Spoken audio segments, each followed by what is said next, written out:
High Noon is a 1952 American Western film produced by Stanley Kramer, directed by Fred Zinnemann, and starring Gary Cooper.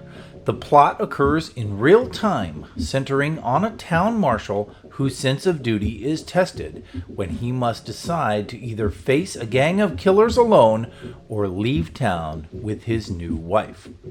High Noon was nominated for 7 Academy Awards, winning 4 of them, including Best Actor for Gary Cooper. I'm Jay Haynes for the Film Trivia YouTube channel. Let's talk about High Noon. I said go home, Charlie.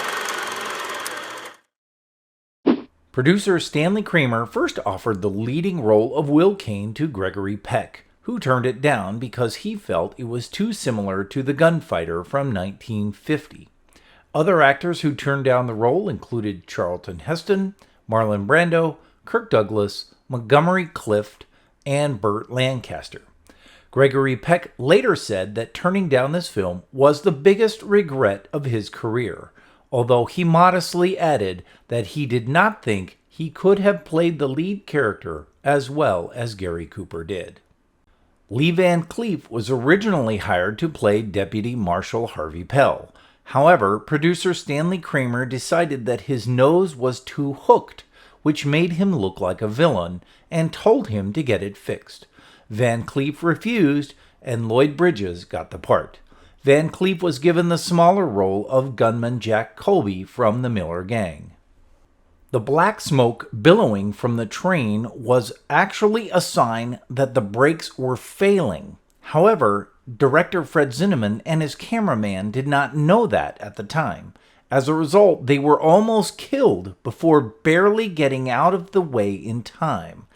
The camera did not fare as well. The tripod snagged itself on the track and fell over, smashing the camera.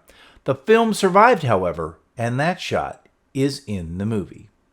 This film was a milestone in scoring. It introduced the idea of a theme song that was to be marketed separately from the movie and at the same time to be a motif for the instrumental score throughout the film. Tex Ritter, who was the father of John Ritter, sang the song Do Not Forsake Me.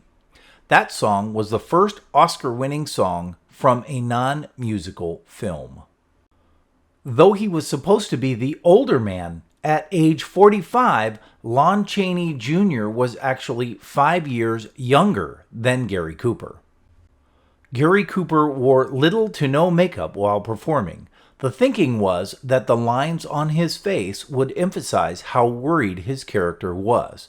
Couple that with the fact that he was suffering from severe back pain and had a bleeding ulcer at the time of filming, his performance was very real. The climax begins with a long pullback from Gary Cooper walking the dusty streets of the desolate town. Fred Zinnemann achieved this by using a long crane that he borrowed from fellow director George Stevens. If you look closely, you can see in the upper frame the nearby Warner Brothers studio lot.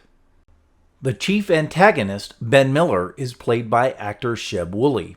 Wooley is the actor who performed the famous Wilhelm scream, named after a character in the third film in which the sound was used. I'm Jay Haynes for the Film Trivia YouTube channel. Do you know any more interesting trivia tidbits about High Noon? If so, let me know in the comments below. I would love to hear them. Also, please do me a favor and like this video, and if you haven't, subscribe to the channel. Don't forget to click the little bell icon for notifications. Videos come out twice per month. Until next time, do not forsake me, oh my darling.